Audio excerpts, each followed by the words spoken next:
क्या आप जानते हैं कि हैदराबाद में चुनाव हो रहे हैं, वो भी स्थानीय चुनाव, वहां के जो म्युनिसिपल चुनाव हैं। अब यहां पर ये तमाम चेहरे मैदान में उतरने वाले हैं। खुद गृह मंत्री अमित शाह, बीजेपी के अध्यक्ष जेपी नड्डा, और यही नहीं, स्मृति ईरानी तो कल एक प्रेस कॉन्फ्रेंस भी कर चुकी हैं। ये कहने को स्थानीय चुनाव हैं, मगर यहां तमाम बड़े दिग्गज उतर रहे हैं। एनडीटीवी ने तो यह तक खबर चला दी थी कि प्रधानमंत्री नरेंद्र मोदी भी मैदान में उतरने वाले हैं। यह बात अलग है कि बाद में उन्होंने इस खबर को हटा दिया, बहुत ही रहस्यमय कारणों से। मगर जैसे मैंने कहा ना कि इन चुनावों में भी बीजेपी उतर आई है। मगर मैं इस मुद्दे को क्यों उठा रहा हूं कि चलिए, आपको पूरा हक है किसी भी चुनाव में उतर के अपनी किस्मत को आजमाने का, मगर इस पॉलिटिकल पार्टी के पास दोस्तों किसी तरह का कोई संवाद नहीं है। वही घिसा पिटा, हर किसी को पाकिस्तानी बता देना, देशद्रोही बता देना, सैनिकों के खिलाफ बता देना। अब माननीय स्मृति ईरानी ने क्या कहा, ये देखिए। Our soldiers are fighting relentlessly to keep our borders safe, and here in this historical city of Hyderabad, the AIMIM and TRS are working in tandem to give illegal immigrants a place in Telangana's voters list. They will have to answer to the people for this. हमारे देश के सैनिक सीमा पर लड़ रहे हैं हम सबको सुरक्षित रखने के लिए, मगर हैदराबाद में AIMIM और TRS एक साथ काम कर रहे हैं अवैध प्रवासियों को हैदराबाद में जगह देने के लिए।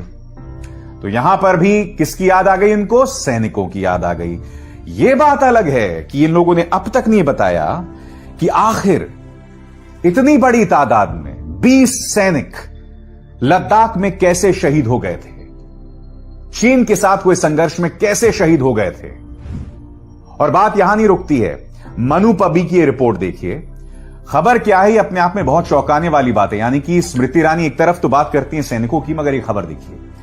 Army digs out old sleeping bags for troops in Ladakh procured in 2006. They were not used earlier as they were found to be unfit for use in glacier and super higher altitude areas. Manu Pabi की report क्या कहती है? 2006 में इन्होंने कुछ sleeping bags बनवाए थे, मगर ये हायर ऑल्टीट्यूड्स में सही नहीं पाए गए थे। यानी कि ऊंचाई के लिए ये स्लीपिंग बैग्स जो थे वो ठीक नहीं पाए गए थे, कारगर नहीं पाए गए थे। अब पूर्वी लद्दाख में जो हमारे सैनिक तैनात हैं उनके लिए 2006, आज से 14 साल पुराने वाले स्लीपिंग बैग्स को फिर निकाला गया है उनके लिए। क्यों? क्योंकि पूर्वी लद्दाख में जैसे कि आप जानते हैं कि भारतीय सेना का जमावड़ा बढ़ रहा है, चीन के साथ हमारा तनाव बढ़ रहा है। चीन जो एक जमाने में सिर्फ फिंगर 8 तक रहती थी, इस मैप पर देखिए, जो सिर्फ फिंगर 8 पर रहती थी, अब वो फिंगर 4 पर हमारी जमीन पर आकर उसने अपना कब्जा बनाया हुआ है। मैं स्मृति जी से पूछना चाहता हूं कि अगर आपको सैनिकों की इतनी परवाह है तो 2006 के स्लीपिंग बैग्स आखिर आप उन्हें क्यों दे रहे हैं? और जैसे मैंने कहा ना कि कहने को हैदराबाद के लोकल चुनाव है, मगर इसमें भी इन्होंने हिंदू, मुस्लिम, मोहम्मद अली जिन्ना, फलाना ढिमकाना सब शुरू कर दिया है। अब इन महाशय को सुनिए। तेजस्वी सूर्या भारतीय जनता पार्टी के नगीन हैं, सांसद हैं बैंगलोर से। इनका बयान सुनिए। इन्होंने ओवैसी को मोहम्मद अली जिन्ना बता दिया, यह तक कह दिया कि जो भी ओवैसी को वोट देगा वो देशद्रोही होगा। अरे भाई, वो लोग बिहार में 5 सीटें जीत चुके हैं, महाराष्ट्र तक में सीटें जीते हैं। तो क्या आप ये कह रहे हैं कि जहां जहां से वो सीटें जीते हैं वो तमाम कंस्टिट्यूएंसीज जो हैं वो पाकिस्तान का हिस्सा हैं? क्या कहा तेजस्वी सूर्या ने, पहले आप सुनिए। Who is Owaisi? Owaisi is Muhammad Ali Jinnah's new avatar. We must defeat him. Every single vote you give to the Bharatiya Janata Party is a vote for Bharat, is a vote for Hindutva, is a vote for making our country much stronger. A vote for Owaisi. Please tell this to every single Bharatiya, every single Bharatiya in Telangana, every single Bharatiya in Hyderabad. A vote for Owaisi will mean a vote against India. और हैदराबाद में जो स्थानीय चुनाव हो रहे हैं, स्थानीय निकाय के चुनाव हो रहे हैं, भारतीय जनता पार्टी वहां के संवाद को किस तरह से रसातल में घुसाने का प्रयास कर रही है, उसकी एक और मिसाल मैं आपको देता हूं। आपकी स्क्रीन पर यह शख्स है, इनका नाम है, ये उनके सांसद हैं बंदी संजय, और साथ ही तेलंगाना यूनिट के प्रमुख भी हैं। जानते हैं इनका क्या बयान है? न्यूज मिनट की यह खबर है कि अगर हम चुनाव जीत गए तो हम ओल्ड सिटी ऑफ हैदराबाद में सर्जिकल स्ट्राइक करेंगे। आगे खबर यह भी बताती है स्क्रोल की, वहां बसे रोहिंग्याओं और पाकिस्तानियों को हटाने के लिए हम सर्जिकल स्ट्राइक करेंगे। पहली बात, क्या इस बात के प्रमाण है आपके पास कि वहां पर पाकिस्तानी बसे हुए हैं?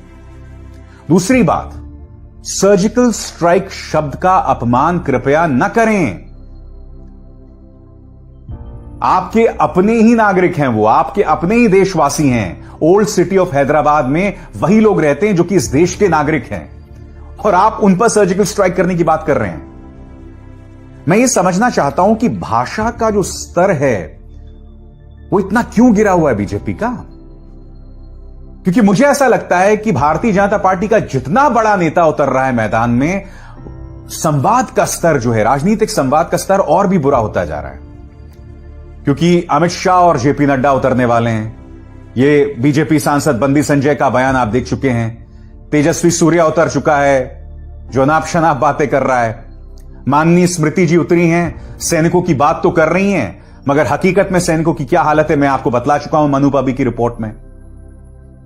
देखिए, मैं ये कह रहा हूं कि आपको पूरा अधिकार है आलोचना करने का, आपको पूरा अधिकार है किसी को कटघरे में खड़ा करने का, मगर आप ले दे के वही घिसी पिटी राजनीति करते हैं। कुछ तो बदलिए खुद को, कुछ तो अपनी सोच को बदलिए।